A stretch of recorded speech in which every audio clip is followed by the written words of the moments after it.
Taking our example, you teach, you're mechanech someone to drive a car. Again, I said it's not teaching. You're mechanech, you get him to practice, which means you get him into the actual act of it. Behind the wheel, in a car, on the road. Now, if this person had never seen a road, had never seen a car, has never ridden in a car, doesn't know what it means to move from place to place.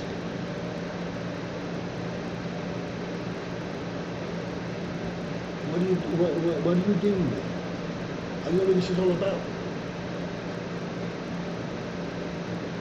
I want to show you how to drive a car. What's it about?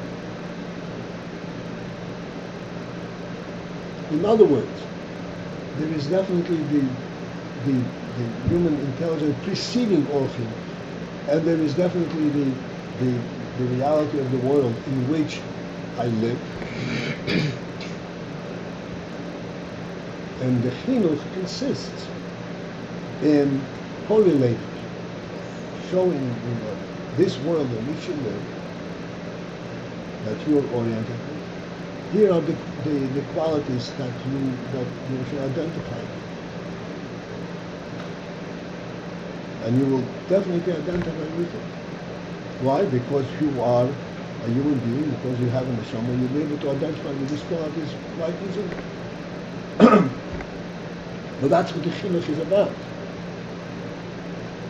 Sorry, just to clarify, it's the correlating of the qualities with what? It's Chinuch is correlating.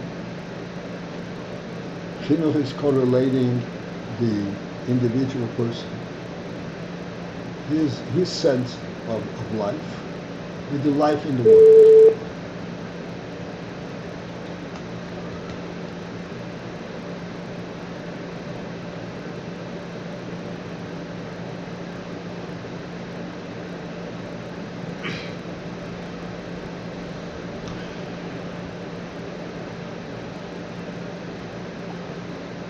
I believe that we illustrated certain points last week, and I will repeat them again because that's remain to today's discussion.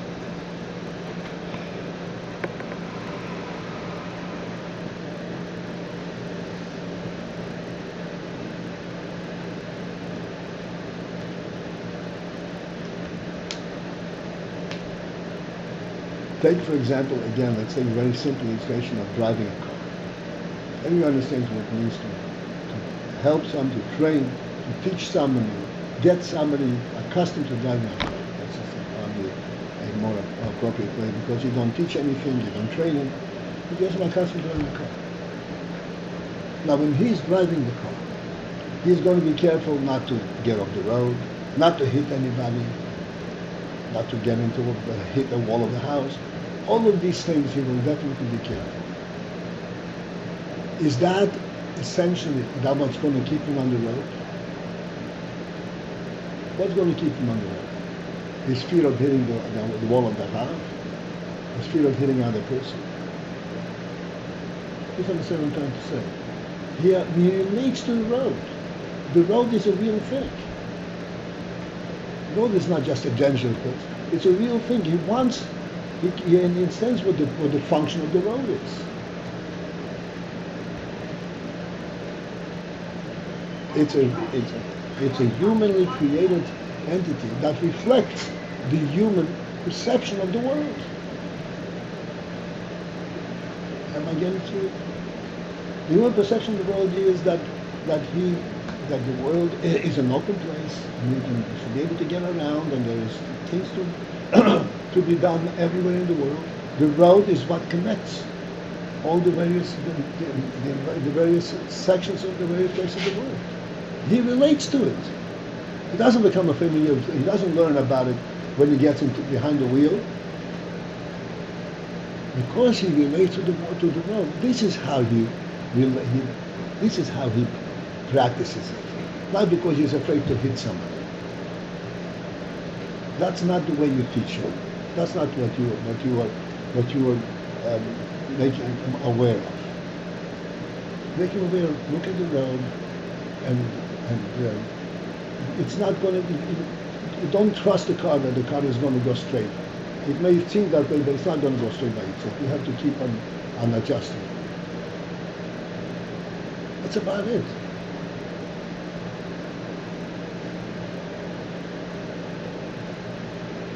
But the reality of the road and the driving, this is something which he already recognizes. Why? Because he lives, because he understands that this world is not a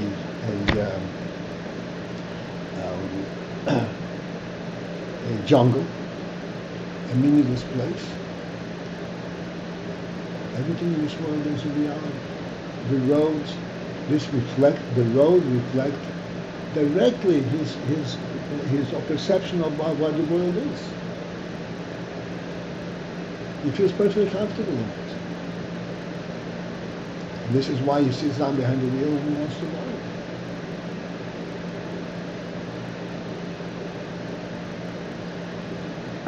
Every child knows how to drive a bicycle. Every kid knows how to drive a bicycle. Right? After a certain age, and every kid knows that to drive a bicycle and be steady on it, you mustn't look at the ground. You must look up. You familiar with that principle? Everybody knows that. If you look at the ground, you don't lose balance. In other words, where are you? You're driving on the small ground, but you're not driving on the ground. The ground is only a place where you touch it, where the wheels are touching it. But the movement is not on the ground. The movement is the direction that you want to go to.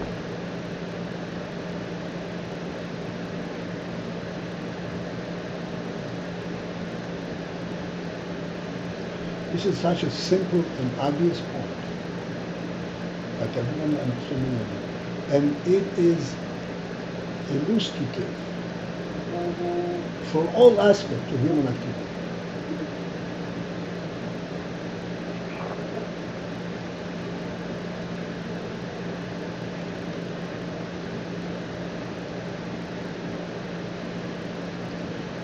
There's a story with Rebbe Maharash, which I repeat from time to time.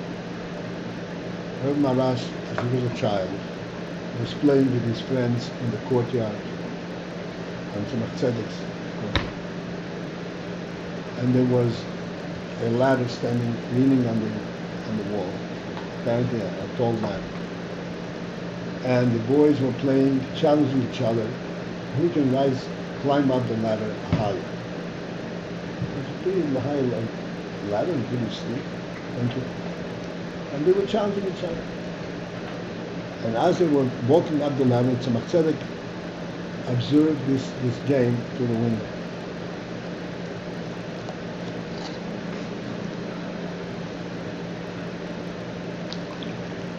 So you can hear it? No, just a stand nice. Like a defective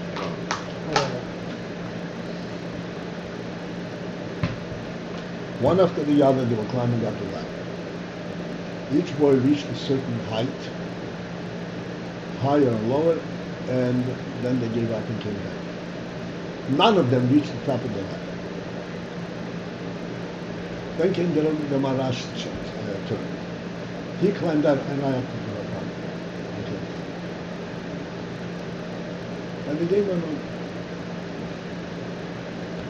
The Chinuch Tzedek thereafter, his father, talking about this game.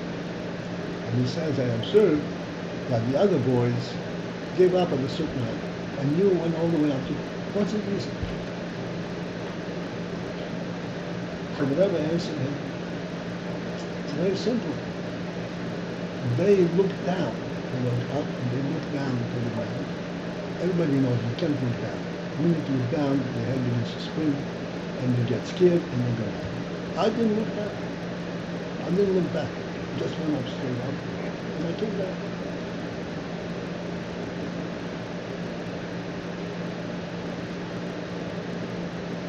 So it behooves us to reflect what in fact is the difference between Reb Malash and the other boys. They also knew that he can look back. Every boy knows that he can, you're not allowed to. The minute you look down, that's the end of the trail. So how come they couldn't start, they had to they look down? What's the answer? Very simple. They all had their spirit, their idea of what they do. They, each one in his own limit, continued, as he's climbing up the ladder, continued to relate to the ground as the base upon which he is leaning. The earth is what's supporting him. And as he's climbing up, and then he can't orient himself with the earth is a little too remote. I have to take a look, is the earth still there? Am I still relating to the earth? And that's what that's the name. The Rebbe Maharaj did not have that sense of orientation.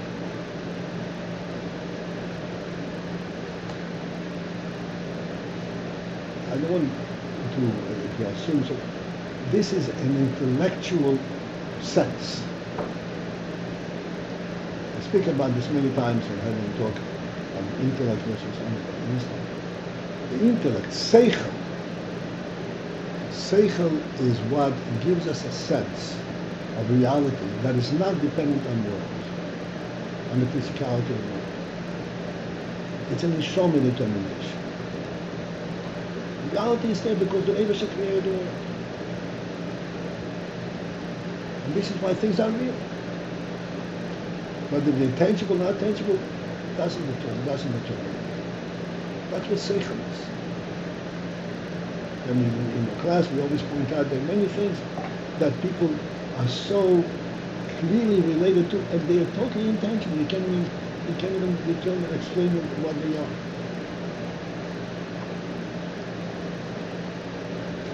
That's seichel. This seichel draws directly from the neshama.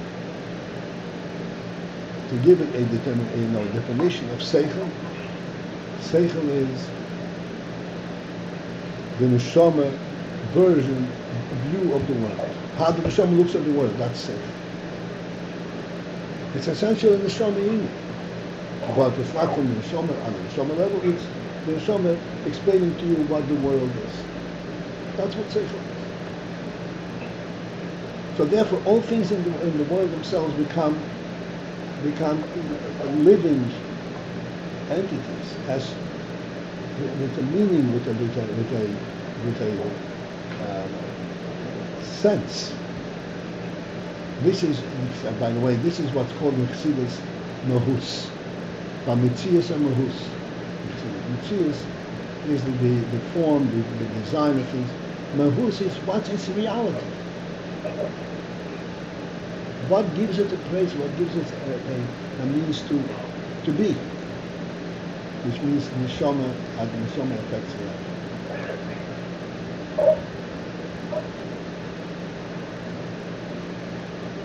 Which means what? Neshama? As the neshama is revealed through the subject. That's what mahus is.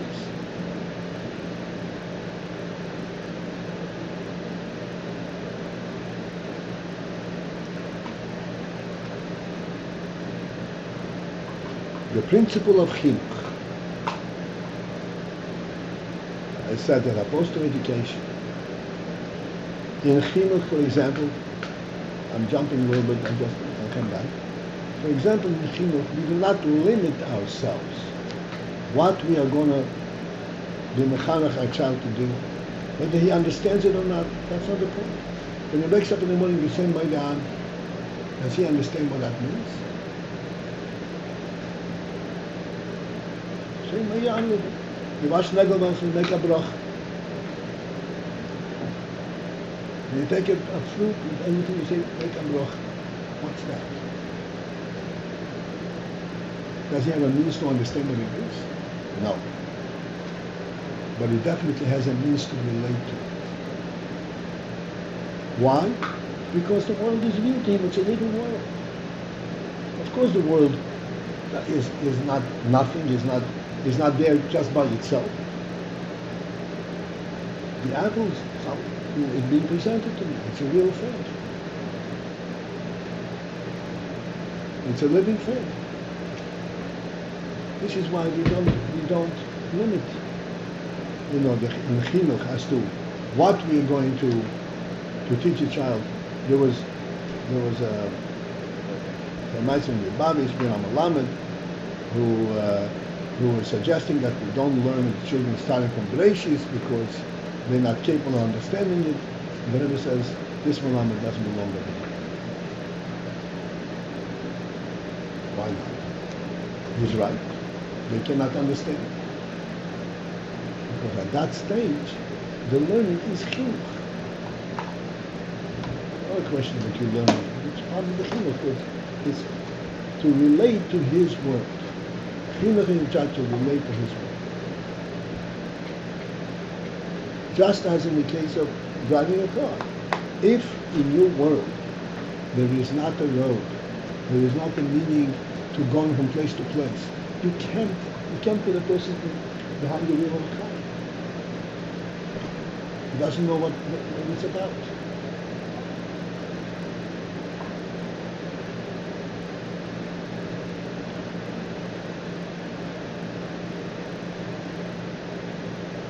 In other words, just as we have explained last week, that the child that we are mechanech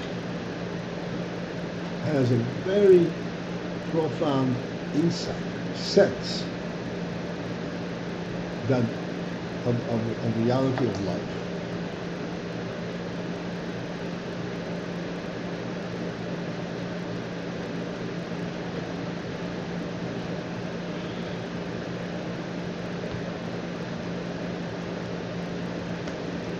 As for example, this is where it comes together.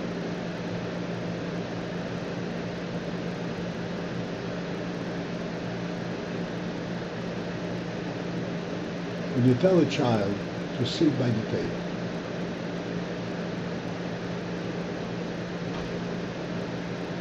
what does this mean to the child?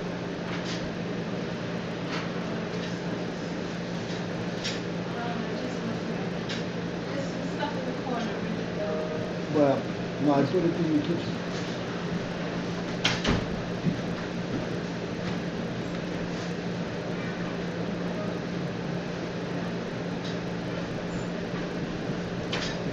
What does it mean to the child?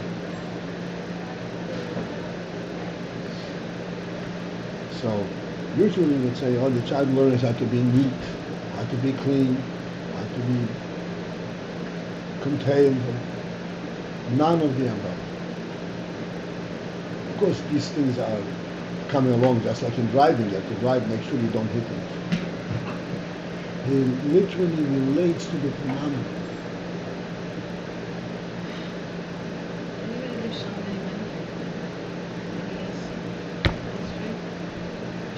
When today?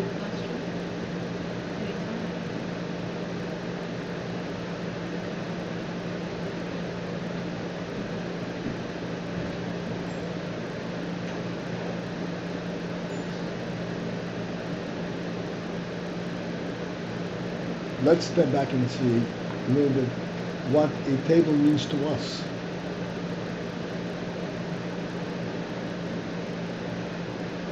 I always try to explain, again, we're not all aware of it, but that is really the reality and how we actually see it without as much as recognizing it.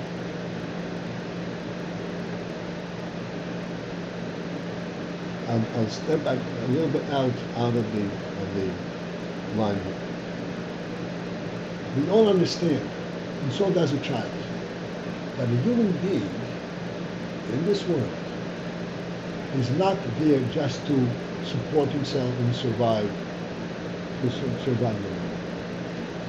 That's not the definition of human being. A human being has a mission. That's what a human being always trying to accomplish something. From birth, this is what a human being is. He has a mission in this world. And the entire world stands ready to help him accomplish his mission. This is from Malchus and so forth. A table is that which is part of this world aspect that helps a person accomplish his mission. For example, he has to give a shiur. He has a table. People sit around the table, and that enables everybody to participate in the shiur. This isn't that he has to give a shiur. This is part of his mission in life. It's perfectly natural. This is what a human being is. When a child sits down by the table, it's perfectly natural to him that you have to sit by the table. Why? Because as a human being, it is. Because you are not there just to be able to feed yourself. You're there to establish in the world the human presence. Like I mentioned many times, it's interesting to teach a child, you show a child doesn't have to show it. You eat with a spoon and fork, and the child also wants to eat with a spoon. And I observed my children, I'm sure everybody observed in a different way. I see it all the time. And he can't pick up with the spoon, so he picks up the food, puts on the spoon, and then and feeds himself. Because this is the right way. Because a human being has that stature, but the world has to support it.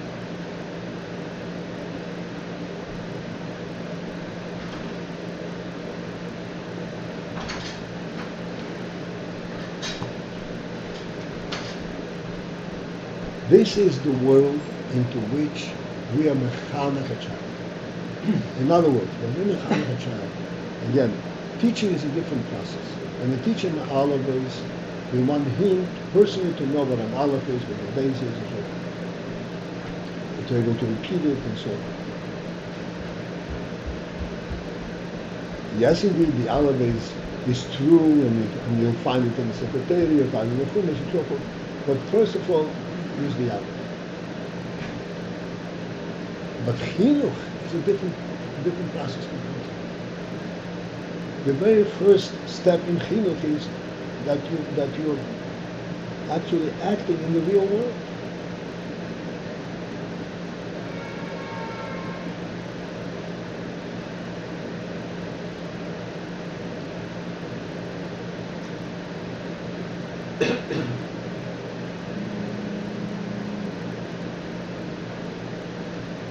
How does it? What is the relationship between the child and the real world? This is what we explained last week. That in fact, the child has a full perception of the real world, and on the contrary, he looks at it only from a reality perspective. What's reality? Please understand. What's reality? If there is anything, there's a wall, there's a house. The house does not explain itself. How come it's there? Oh, but no, it was built by something. That's not real. It doesn't explain its presence. You see the house, you say, this is a dwelling for human beings. This is a besmedrash. Then it explains its presence. It's not a house, it's not a wall with floors. This is how a child, and every human being in fact, even though they may lose it. But that's really the essence of human intelligence. That we immediately recognize, we not only we can only relate to the real, to the living aspect of the world, rather than to the Eitzim Va'avon.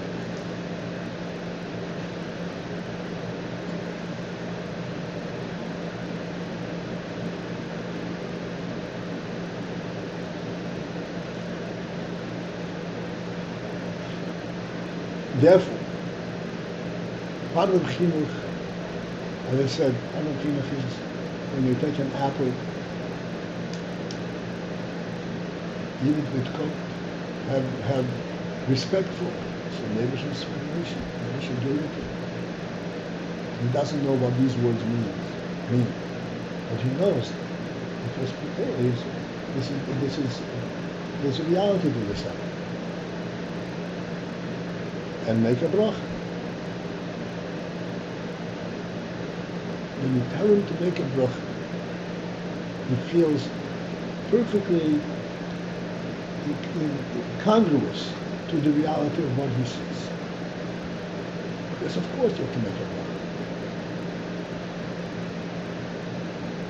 Even though he doesn't understand the significance of who you make it, you have to make a bracha because this is something that was made. This is not something that is there by default.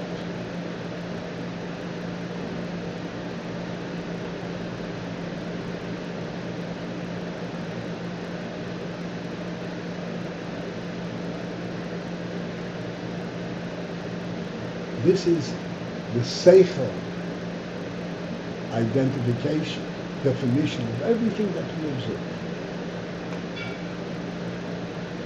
For us adults, who are really sophisticated and who are smarter than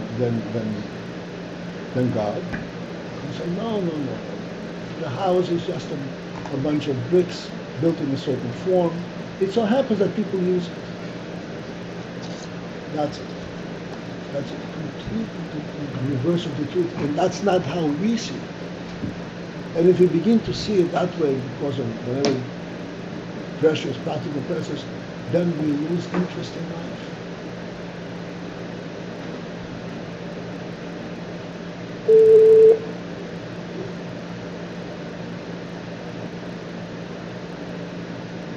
This is, the danger is what's happening in the world, especially the theories that came up. They strip the life out of the living world. Who wants to live in this world? Who cares? So I broke it. I broke the money. I broke a certain structure. Big deal. The Alter Rebbe, when he wanted to take apart the tabak pushke, he didn't break it. Because how can you break something?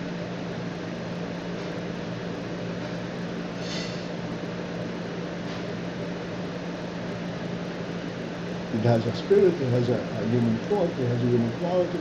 You can't break it. You don't need to take it apart.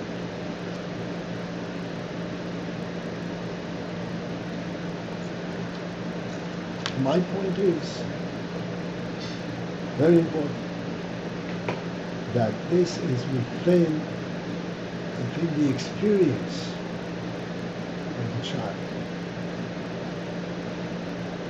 So the child actually begins to respect the world aspect that he encounters.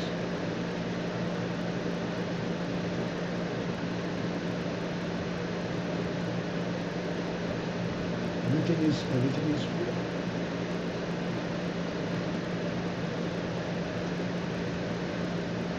Just as a fast forward, so to speak. Just as in the case of driving a car.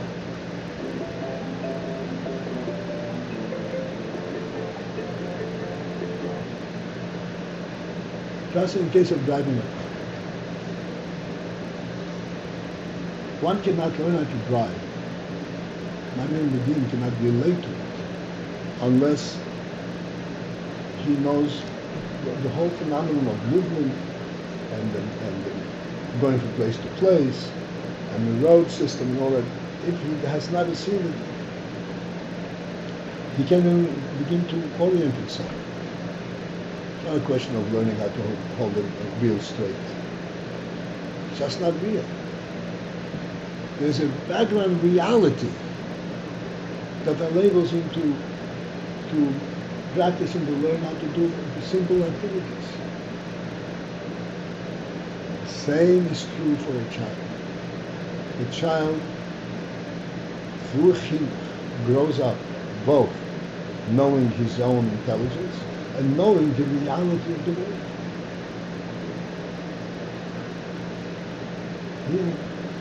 To teach a child not to break objects and to respect cleanliness, respect whatever comes handy, whatever can be brought into his awareness. This is not training. This is something that he relates to, and this is very influential in further development. So that when he's going to be learning, he's not learning in a vacuum. He's learning that which is real. That's what it says, that we start teaching the child the alabis from Kometz Aleph. What's Kometz Aleph? Kometz Aleph, this is a Kometz Aleph from the word Onoichi Hashem Elokecha. The child is not up to Onoichi Hashem Elokecha.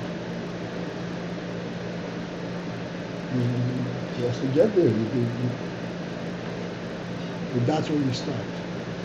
In other words, you teach him Kometz Aleph. Is this just an unrelated piece of information? Every piece of information is part of the whole reality.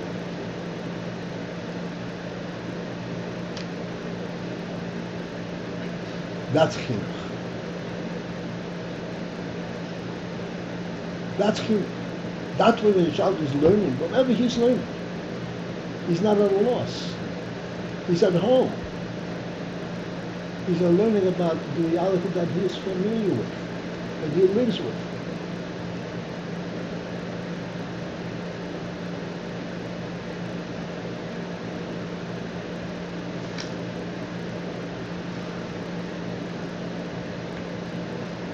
This is what I say, a proper chinuch sets a child for life on a happy path.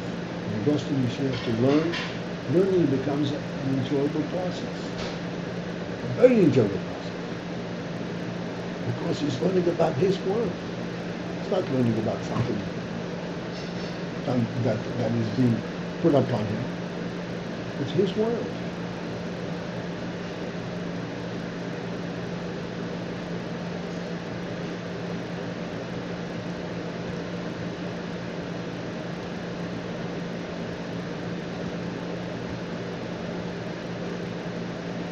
So this is, so to speak, the second phase of chinuch. The first principle in chinuch is to maintain a respect, a cognizance of the inner wisdom of the child. Who today in the class is learning the helm of Einam, the helm of Seichel. My friend, what means helm of Seichel? Either you know it or you don't.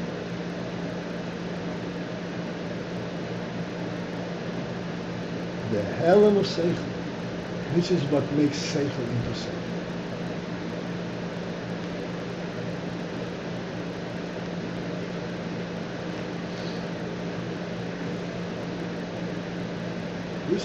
This is the reality behind the Seichel. I mentioned that we once had a guest in the house, going back many years. this guest was very smart. He actually was a PhD program for mathematics, very smart on that level. But he was born with talent.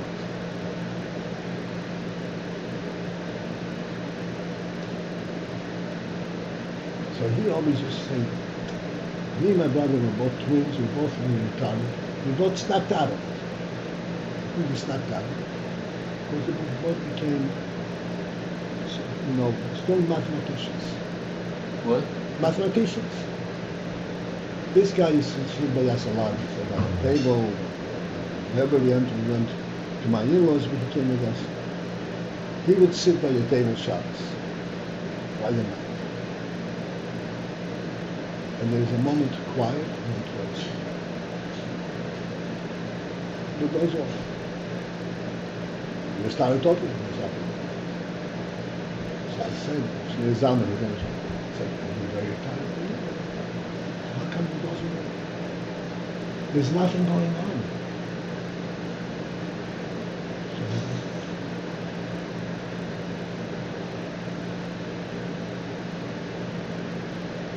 It's very, very revealing. You have to understand, the child has this hidden wisdom which is constantly going on, constantly aware, constantly living. Why? Because his nefesh is constantly living, and the world he is in is a constant presence.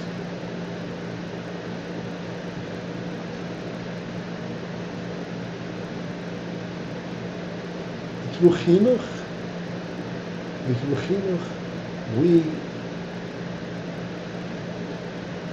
bring out, give him a sense, we have to definitely support him, give him a sense that what he thinks is valid.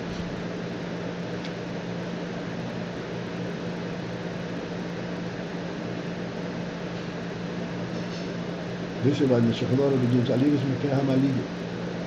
Don't worry about it. What you think is valid.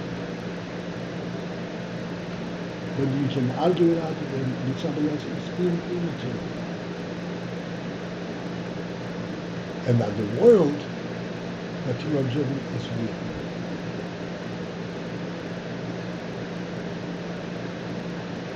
With this approach,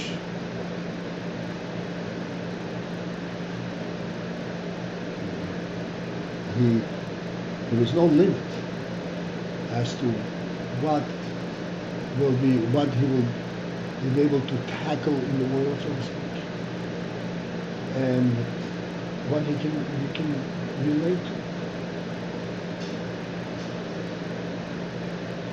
Then it depends already, of course, on his koyach haseichel and so forth. But essentially, he is there. This is something which I'm sure we all recognize. I certainly experienced a lot. A kid can relate. I don't know what you're talking about.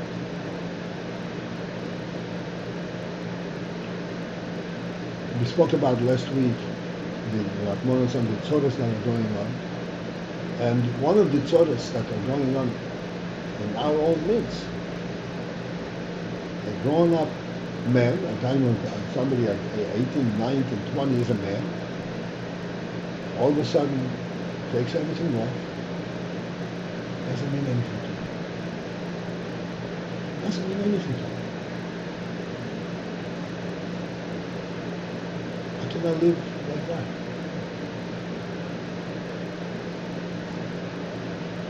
I don't know his background, but I can say one thing. He didn't have the proper chinuch, not teaching, chinuch. Everything he learned was superimposed on him.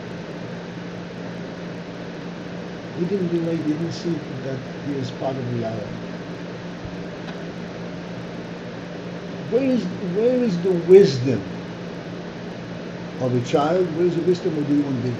Is it in that which he had practiced, he had learned? No. The wisdom is in the hidden part, in the social,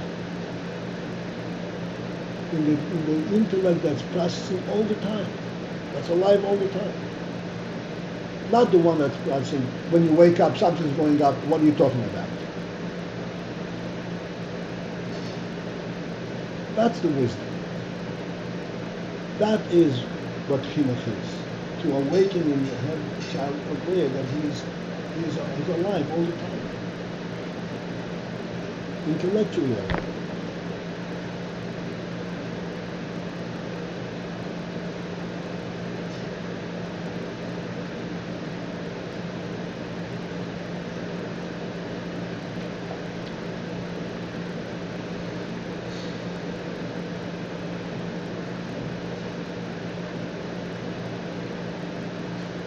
Once a child senses this world is real and this world is mine, he's never going to say it doesn't mean anything.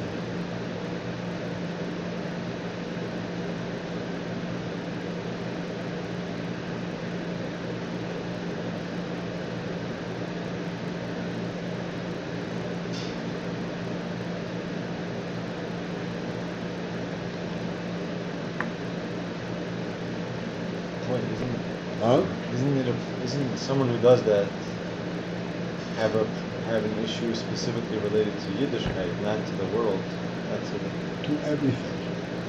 The world is real, but they don't. Their connection to Torah mitzvahs. The world, Yiddishkeit.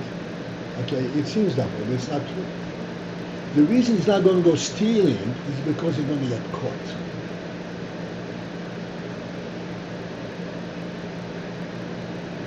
Nothing means anything. The whole world is not. Nothing. There's no reality. Yes, it's not practical. You're going to get caught. Why should I get caught? Yiddishkeit. So it's a symptom of a much bigger problem. Of course. That's why they fall into drugs and into all kinds of mishigas. Why it's on everything. Everything, why not?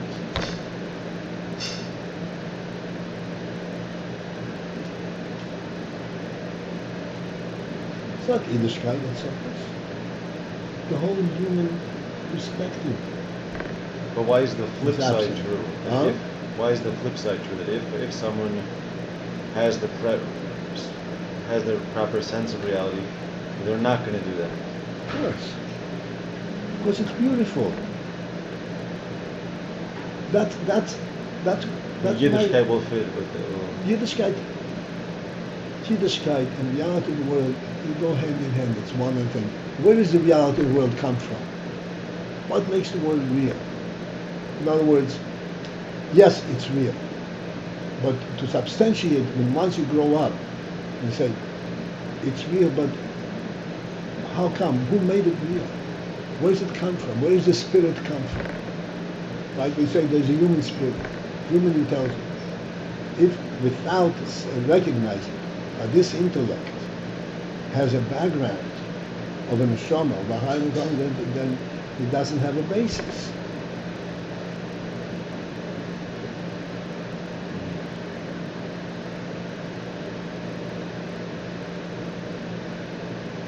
Interessant thing. Okay, lately this was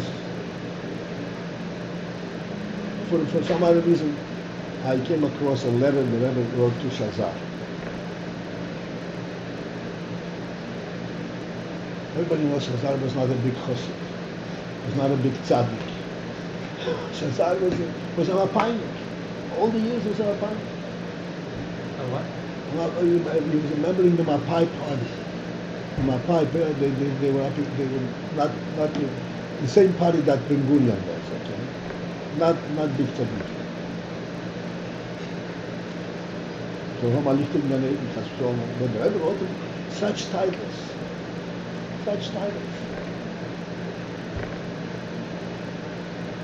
Yes, he missed out on certain things, but he had a very warm feel for Eden, for the world, for the reality.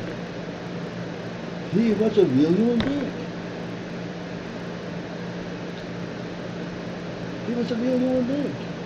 He had a good chinuch. Then whatever it practically what happened, but he didn't drain him of his life.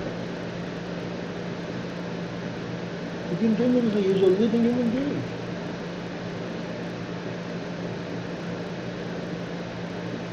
He was a Zionist, and I don't know, I'm not going to say anything. He's in Ganei, all kind of different things. He was not far from Ben Gurion. Ben Gurion was his body friend.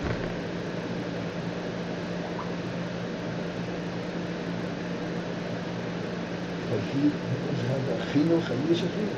The Rebbe wrote when there was a question, when the question of Nihu Yehuda first came up. This is going back in the late 50s.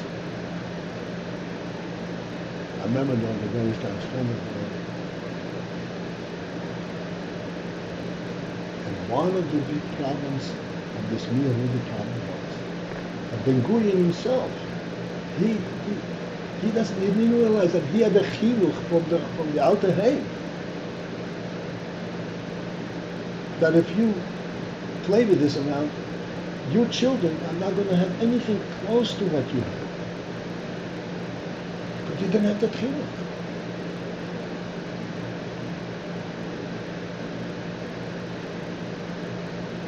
That's which followed after the Nihuli, after what followed from the new generation, the last generation of Zionism.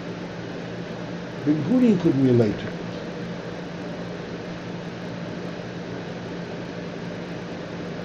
When they wanted to draft Yeshiva Bachur, I don't remember which during the 6 Day War or even an earlier war in the 56 war, I don't remember which war it was.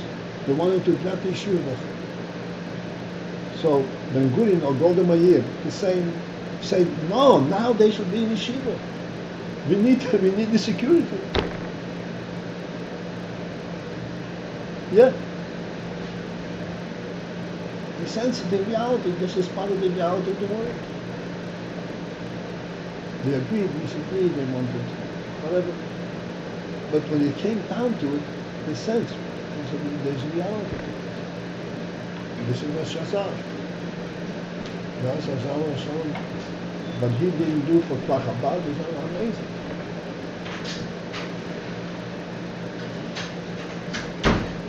Went around, whatever.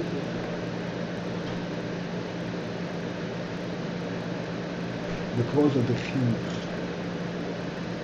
And what it consists, as I said, he veered off from Shmir Shabbos, from many things, but he didn't veer off from the reality of the world. It's God's world. And the human being is God's creation.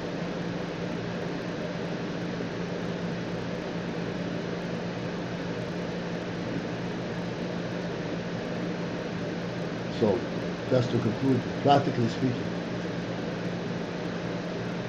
when a child makes a bracha on a fruit, we think that we are training him to make a bracha on a fruit. Please understand, it's much, much more than that.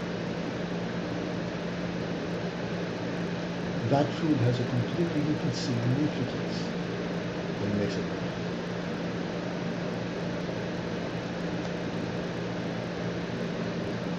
And he acquires a different significance when he makes it.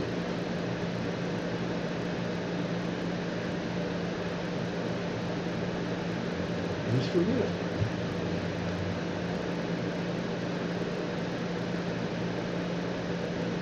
You see kids playing with putting on film, boxes, and they're mimicking their practice. Yes, they're mimicking their practice. Because it's not much fun. Throwing the ball is much more fun.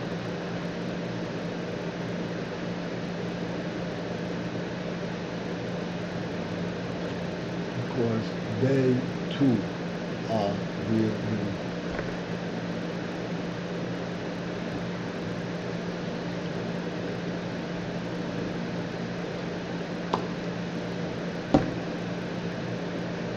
Is it true to say it would sound that? I'm sorry? Is it true to say that chinuch, to be mechanech, is more of a passive thing than educating. Education is learn this thing. Yes, Chinuch Sof is kind of- Kitura, as the Gemara says. Yes, education is more focused. Chinuch is not giving him anything new. He's not telling him anything he doesn't know already. You are just substantiating, giving you a chance to practice and experience.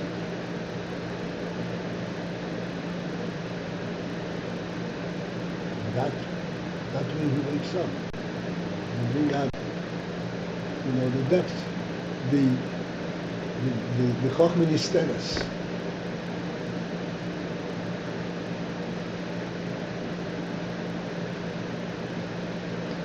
Just practically, is there an illustration of teaching driving? You sit in the car and you go drive.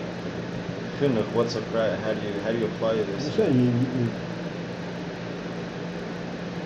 You're always in the driver. making a You're always bracha, making a bracha, and you go to shul and the shul and you kiss a Sefer Torah, and you sit in the Recheretz, in shul, you stand up and the Sefer Torah is walking.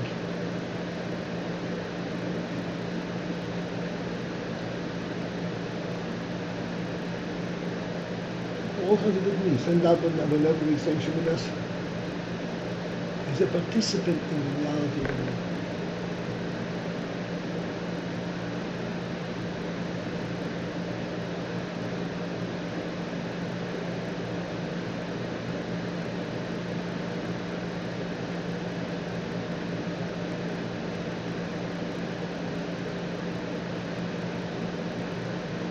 I didn't follow the difference between the chinuch and education.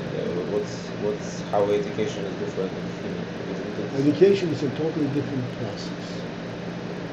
Education, I said, education, you're teaching him something that he does not know. Let's call teaching. That's what you call That's teaching. teaching. Yeah. Let's say you're talking about driving. Right? Driving, you said that this is part of him. But to tell him how to get from here to Montreal, that's teaching. He doesn't begin to know how to go. But he has an idea what it means to go from here to Montreal, because he knows what the roads are, he knows what distances are, he is part of the world. He was a total idiot. He didn't participate in life. You tell him how to go, he can't even begin to fathom it, to relate to it. The same thing appears, as I said, that he was not the Chinuch to teach him all of this. I don't know what you're talking about.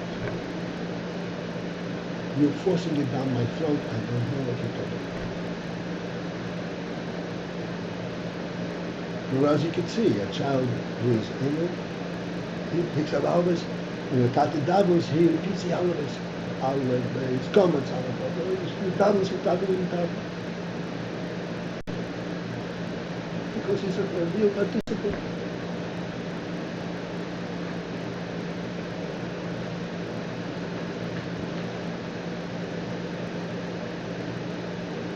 So you're saying when you take a kid to shul to give him a seed, that it's not a nice thing. You're saying it's really.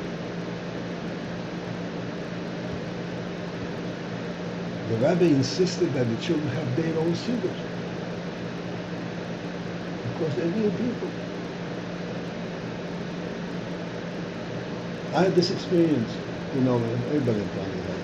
When you place past the rabbi, and the rabbi was giving dollars. And I had the child who was mamish in the winter, and the child was not taking it out, whatever, would flip it, and it felt very uncomfortable. It was very uncomfortable. When you take the dollar from the devil, he wouldn't let you take the dollar.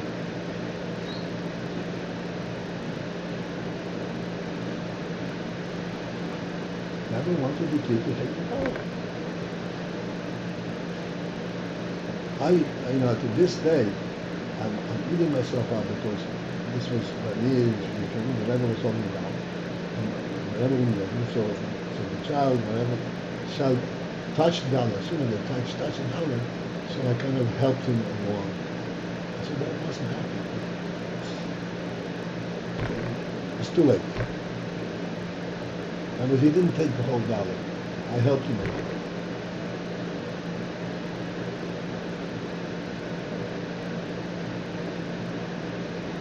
What's the point?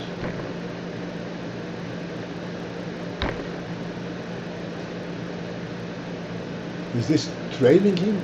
No, he is there.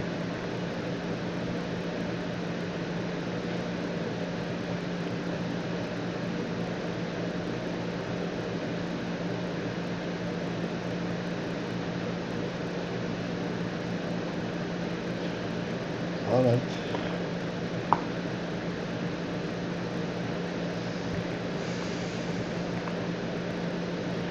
All the best.